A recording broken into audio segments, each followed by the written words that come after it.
सभी को नमस्कार। कहानी उसने कहा था,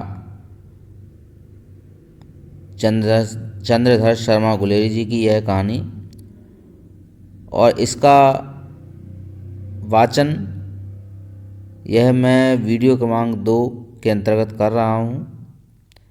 इससे पूर्व आपने जो वीडियो क्रमांक 1 है उसमें हमने इसी कहानी को सरदार हजारा सिंह के पास छोड़ा था, जहाँ कैप्टन लप्टन सिंह हजारा सिंह को ये आदेश करते हैं कि खंदक के पास जर्मन सैनिक की खाई है और उस खाई के पास वे 15 सैनिक छोड़ आए हैं। वहाँ सूबेदार हजारा सिंह को जाना है और उन्हें आदेश किया गया कि जब तक कैप्टन साहब हजारा सिंह को वहाँ से आने का निर्देश न दें तब तक उस खाई पर कब्जा करके वहीं खड़े रहना है। जिस पर हजारा सिंह जो हुक्म कहकर बात को ख़त्म करता है। इस कहानी को आगे बढ़ाते हुए चलिए शुरू करते हैं आज का वीडियो। जो हुक्म। चुपचाप सब तैयार हो गए। बोधा भी कंबल उतारकर चलने लगा। तब लहना सिंह ने उसे रोका। लहना सिंह आगे हुआ तो बोधा के बाप सूबेदार ने उंगली से बोधा की ओर इशारा किया। लहना सिंह समझकर चुप हो गया। पीछे 10 आदमी कौन रहे, इस पर बड़ी हुज्जत हुई। कोई रहना न चाहता था। समझा बुझाकर सूबेदार ने मार्च किया। लप्टन साहब लहना की सिगड़ी के पास मुंह फेरकर खड़े हो गए और जेब से सिगरेट निकालकर सुलगाने लगे। 10 मिनट बाद उन्होंने लहना की ओर हाथ बढ़ाकर कहा, लो तुम भी पियो। आंख मारते मारते लहना सिंह सब समझ गया। मुंह का भाव छिपाकर बोला, लाओ साहब। हाथ आगे करते ही उसने सिगड़ी के उजाले में साहब का मुंह देखा, बाल देखे, तब उसका माथा ठनका। लप्टन साहब के पट्टियों वाले बाल एक दिन में ही कहाँ उड़ गए और उनकी जगह कैदियों से कटे बाल कहाँ से आ गए। शायद साहब शराब पिए हुए हैं और उन्हें बाल कटवाने का मौका मिल गया है। लहना सिंह ने जांचना चाहा। लप्टन साहब 5 वर्ष से उसकी रेजिमेंट में थे। क्यों साहब, हम लोग हिंदुस्तान कब जाएंगे? लड़ाई खत्म होने पर। क्यों, क्या यह देश पसंद नहीं? नहीं साहब, सरकार के वे मज़े यहाँ कहाँ। याद है पारसाल नकली लड़ाई के पीछे हम आप जगाधरी ज़िले में शिकार करने गए थे। हाँ हाँ हाँ, वहीं जब आप खोते पर सवार थे और आपका खानसामा अब्दुल्ला रास्ते के एक मंदिर में जल चढ़ाने को रह गया था। बेशक पाजी कहाँ का, सामने से वह नील गाय निकली कि ऐसी बड़ी मैंने कभी न देखी थी। और आपकी एक गोली कंधे में लगी और पुड़े में निकली। ऐसे अफसर के साथ शिकार खेलने में मज़ा है।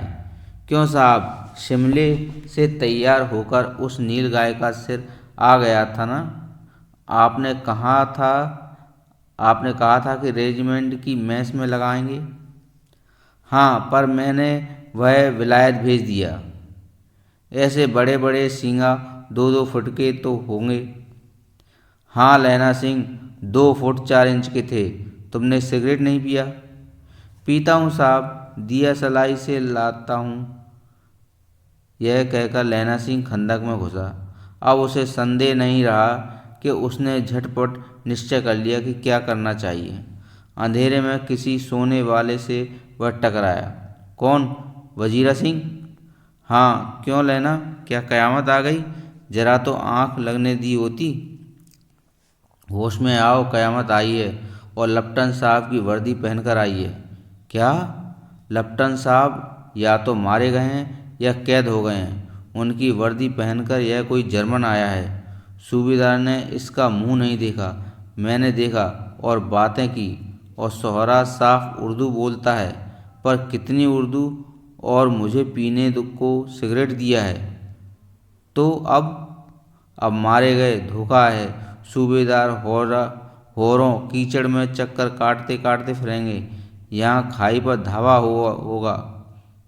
उठो, एक काम करो, पलटन के पैरों के निशान देखते देखते दौड़ जाओ, अभी बहुत दूर न गए होंगे। सूबेदार से कहो एकदम लौट आए। खंदक की बात झूठ है, चले जाओ, खंदक के पीछे से निकल जाओ। पत्ता न खड़के देर मत करो। हुक्म तो यह है कि नहीं? ऐसी की तैसी हुक्म की। मेरा हुक्म जमादार लहना सिंह, जो इस वक्त यहाँ सबसे बड़ा अफसर है, उसका हुक्म है। मैं लपटन साहब की खबर लेता हूँ। पर यहाँ तो तुम 8 हैं। 8 नहीं, 10 लाख। एक एक अकालिया सिख 1.25 लाख के बराबर होता है। चले जाओ। लौटकर खाई के मुहाने पर लहना सिंह दीवार से चिपक गया। उसने देखा लपटन साहब ने जेब से बेल के बराबर 3 गोले निकाले, तीनों को जगह जगह खंदक की दीवारों में घुसेड़ दिया और तीनों में एक तार सा बांध दिया। तार के आगे सूत की एक गुत्थी थी, जिसे सिगड़ी के पास रखा। बाहर की तरफ जाकर दिया सलाई जलाकर गुत्थी पर रखने इतने में बिजली की तरह दोनों हाथों में उल्टी बंदूक को उठाकर लहना सिंह ने साहब की कोहनी पर तान कर दे मारा। धमाके के साथ साहब के हाथ से दिया सलाई नीचे गिर पड़ी। लहना सिंह ने एक कुंदा साहब की गर्दन पर मारा और साहब आँख मीन गोट कहते हुए चित्त हो गए। लहना सिंह ने तीनों गोले बीनकर खंदक के बाहर फेंके और साहब को घसीटकर सिगड़ी के पास लिटाया।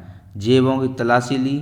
3-4 लिफाफे, एक डायरी निकालकर उन्हें अपने जेब के हवाले किया। जब साहब की मूर्छा हटी तो लहना सिंह हंसकर बोला, क्यों लपटन साहब, मिजाज कैसा है? आज मैंने बहुत बातें सीखी। यह सीखा कि सिख सिगरेट पीते हैं। यह सीखा कि जगाधरी जिले में नीलगायें होती हैं और उनके 2 फुट 4 इंच के सींग होते हैं। यह सीखा कि मुसलमान खानसामा मूर्तियों पर जल चढ़ाते हैं और लपटन साहब खोते पर चढ़ते हैं। पर यह तो कहो कि ऐसी साफ उर्दू कहाँ से सीखा है? हमारे लपटन साहब तो बिना डेम के 5 लफ्ज़ भी नहीं बोल पाते। लहना ने पतलून के जेब की तलाशें नहीं ली थीं। साहब ने मानो जाड़े से बचने के लिए दोनों हाथ जेबों में डाले। लहना सिंह कहता गया, चालाक तो बड़े हो, पर मांझे पर लहना इतने बरस लपटन साहब के साथ रहा है, उसे चकमा देने के लिए 4 आंखें चाहिए। 3 महीने हुए, एक तुर्की मौलवी मेरे गांव आया था। औरतों को बच्चे होने के ताबीज बांटता था और बच्चों को दवाई देता था। चौधरी के बड़ के नीचे मंजा बिछाकर हुक्का पिया करता था और कहता था कि जर्मनी वाले बड़े पंडित हैं, वेद पढ़ पढ़कर उसमें से विमान चलाने की विद्या जान लेते हैं। गौ को नहीं मारते। हिंदुस्तान में आ जाएंगे तो गौ हत्या बंद कर देंगे। मंडी के बनियों को बहकाता कि डाक खाने से रुपया निकाल लो, सरकार का राज्य जाने वाला है। डाक बाबू पोलूराम भी डर गया था। मैंने मुल्ला जी की दाढ़ी मूड़ दी थी और गांव से बाहर निकाल कर कहा था कि जो मेरे गांव में अब पैर रखा तो। साहब की जेब में से पिस्तौल चली और लहना की जांघ में गोली लगी। इधर लहना की हेनरी मार्टिन के 2 फायरों से साहब की कपाल क्रिया कर दी। धड़ाका सुनकर सब लोग दौड़ आए। बोधा चिल्लाया, क्या है? लहना सिंह ने उसे यह कहकर सुला दिया कि एक हड़का हुआ कुत्ता आया था, मार दिया, और औरों के सब हाल कह दिया। सब बंदूकें लेकर तैयार हुए। लहना ने साफा फाड़कर घाव के दोनों तरफ पट्टियां कसकर बांधी। घाव मांस में ही था। पट्टियों के कसने से लहू निकलना बंद हो गया। इतने में 70 जर्मन चिल्लाकर खाई में घुस पड़े। सिखों की बंदूकों की बाढ़ से पहले धावे को रोका, दूसरे को रोका, पर यहाँ थे 8। लहना सिंह तक कर मार रहा था, वह खड़ा था और लेटे हुए थे, और वे 70 अपने मुर्दा भाइयों के शरीर पर चढ़कर जर्मन आगे घुस आते थे। थोड़े से मिनटों में वे अचानक आवाज आई, वाह गुरुजी की फतेह, वाह गुरुजी की फतेह, वाह गुरुजी का खालसा, और धड़ाधड़ बंदूकों के फायर जर्मनी के पीठों पर पड़ने लगे। ऐन मौके पर जर्मन 2 चक्की के पाटों के बीच में आ गए।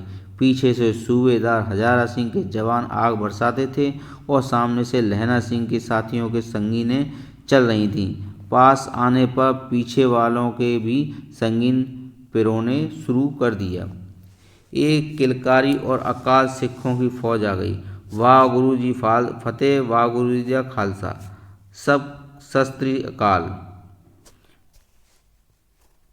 श्री अकाल पुरख, और लड़ाई खत्म हो गई। 63 जर्मन या तो खेल रहे थे या कराह रहे थे, खेत रहे थे या कराह रहे थे। सिखों में 15 के प्राण गए। सूबेदार के दाहिने कंधे में से गोली आर पार निकल गई। लहना सिंह की पसली में एक गोली लगी। उसने घाव को खंदक की गीली मिट्टी से पूर लिया और बाकी का साफा कसकर कमरबंद की तरह लपेट लिया। किसी को खबर न हुई कि लहना को दूसरा घाव भी लगा है। लड़ाई के समय चांद निकल आया, ऐसा चांद जिसके प्रकाश से संस्कृत कवियों का दिया हुआ छई नाम सार्थक होता है, और हवा ऐसी चल रही थी कि जैसे बाणभट्टी की भाषा में दंत वीणोपदेशाचार्य कहलाती है। वजीरा सिंह कह रहा था कि कैसे मन भर फ्रांस की भूमि पर मेरे बूटों से चिपक रही थी जब मैं दौड़ा दौड़ा सूबेदार के पीछे गया था। सूबेदार लहना सिंह से सारा हाल सुनकर कागजात पाकर वे उसकी तुरंत बुद्धि को सराह रहे थे और कह रहे थे कि तू न होता तो आज सब मारे जाते। इस लड़ाई की आवाज़ 3 मील दाहिनी ओर की खाई वालों ने भी सुन ली और उन्होंने पीछे टेलीफोन कर दिया था। वहाँ से झटपट 2 डॉक्टर और 2 बीमार ढोने की गाड़ियाँ चलीं, जो कोई 1.5 घंटे के अंदर आ पहुँची। फील्ड अस्पताल नज़दीक था, सुबह होते होते वहाँ पहुँच जाएंगे, इसलिए मामूली पट्टी बांधकर एक गाड़ी में घायल लिटाए गए और दूसरी में लाशें रखी गईं। सूबेदार ने लहना सिंह की जांघ में बड़ी पट्टी बंधवाना चाहिए, पर उसने यह कहकर टाल दिया कि थोड़ा घाव है, सवेरे देखा जाएगा। बोधा सिंह ज्वर में बर्रा रहा था कि वह गाड़ी में लिटाया गया। लहना को छोड़कर सूबेदार जाते नहीं थे। यह देख लहना ने कहा, तुम्हें बोधा की कसम है और सूबेदारनी जी की सौगंध है, जो तुम इस गाड़ी में न गए तो, और तुम मेरे लिए वहाँ पहुँचकर गाड़ी भेज देना, और जर्मन मुर्रों के लिए भी गाड़ियाँ आती होंगी। मेरा हाल बुरा नहीं है, देखते नहीं मैं खड़ा हूँ, वजीरा सिंह मेरे पास है ही। अच्छा, पर बोधा गाड़ी पर लेट गया, भला आप भी चढ़ जाओ। सुनिए तो सूबेदारनी, हीरो को चिट्ठी लिखो तो मेरा मत्था टेकना लिख देना, और जब घर जाओ तो कह देना कि मुझसे जो उसने कहा था वह मैंने कर दिया। गाड़ियाँ चल पड़ी थीं। सूबेदार ने चढ़ते चढ़ते लहना का हाथ पकड़कर कहा, तैने मेरे और बोधा के प्राण बचाए हैं। लिखना कैसे, साथ ही घर चलेंगे। अपनी सूबेदारनी को तू ही कह देना उसने क्या कहा था। जब आप गाड़ी पर चढ़ जाओ मैंने जो कहा वह लिख देना और कह भी देना। गाड़ी के जाते लहना लेट गया और वजीरा पानी पिला दे और मेरा कमरबंद खोल दे, तर हो रहा है। मृत्यु के कुछ समय पहले स्मृति बहुत साफ हो जाती है। जन्म भर की घटनाएं एक एक करके सामने आती हैं। सारे दृश्यों के रंग साफ होते हैं। समय की धुंध बिल्कुल उन पर से हट जाती है। लहना सिंह 12 वर्ष का था। अमृतसर में मामा के यहाँ आया हुआ है। दही वाले के यहाँ, सब्जी वाले के यहाँ, हर कहीं उसे एक 8 वर्ष की लड़की मिल जाती है। जब वह पूछता है तेरी कुड़माई हो गई, तब धत कहकर भाग जाती है। एक दिन उसने वैसे ही पूछ लिया तो उसने कहा हाँ कल हो गई। देखते ही नहीं यह रेशम के फूलों वाला सालू। सुनते ही लहना सिंह को दुख हुआ, क्रोध हुआ। क्यों हुआ? वजीरा सिंह पानी पिला दे। 25 वर्ष बीत गए। अब लहना सिंह ने 77 राइफल्स में जमादार हो गया है। इस 8 वर्ष की कन्या का ध्यान ही न रहा। न मालूम वह कभी मिली थी या नहीं। 7 दिन की छुट्टी लेकर जमीन के मुकदमे की पैरवी करने वह अपने घर गया। वहाँ रेजिमेंट के अफसर की चिट्ठी मिली कि फौज लाम पर जानी है, फौरन चले आओ। साथ ही सूबेदार हजारा सिंह की चिट्ठी मिली कि मैं और बोधा सिंह भी लाम पर जाते हैं। लौटते हुए हमारे घर होते जाना, साथ ही चलेंगे।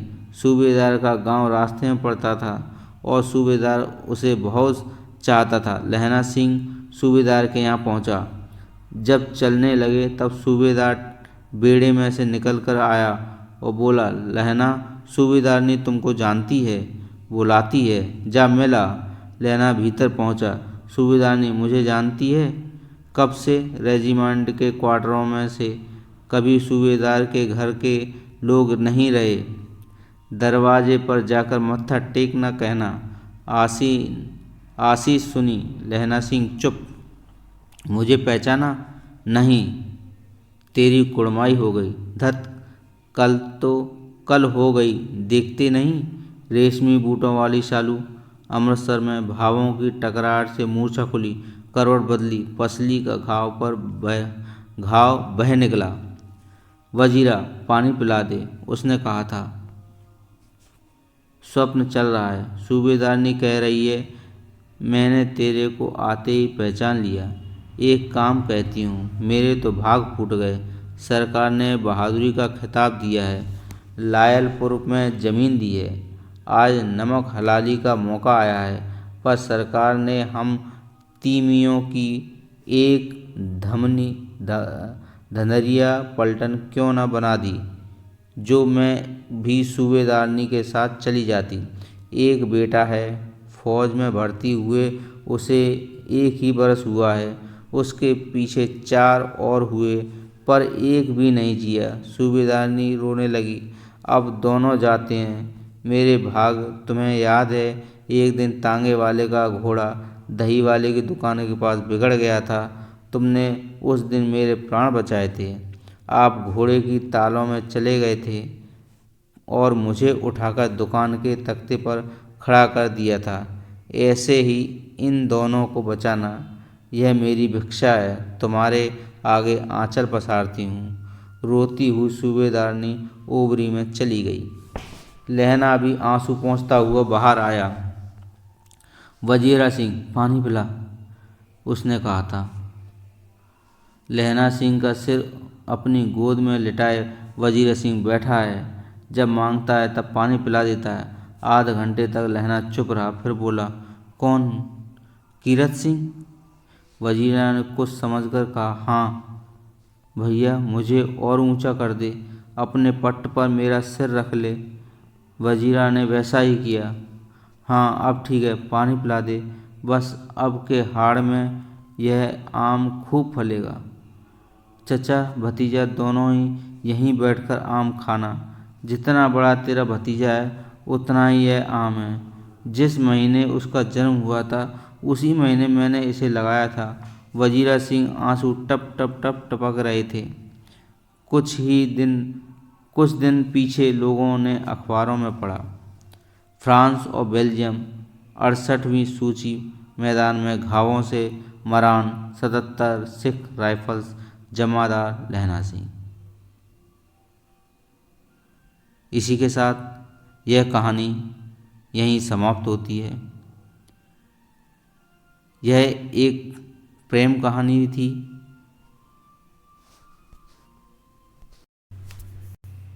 जिसमें लहना सिंह अपने देश के लिए जितना अधिक प्रेम करता है वह अपने साथियों के लिए भी बड़ी से बड़ी कुर्बानी देने से पीछे नहीं हटता है। वह एक सच्चे वीर की भूमिका में है। वह एक ऐसा वीर है जिसके अंदर दया भी है, बलिदान भी है, अपने देश के प्रति प्रेम और संवेदनशीलता भी मौजूद है। एक सच्चे वीर के रूप में लहना सिंह यहाँ शहीद हुआ है। और इसी के साथ यह कहानी उसने कहा था समाप्त होती है। मिलेंगे किसी नई कहानी के साथ, तब तक के लिए नमस्कार।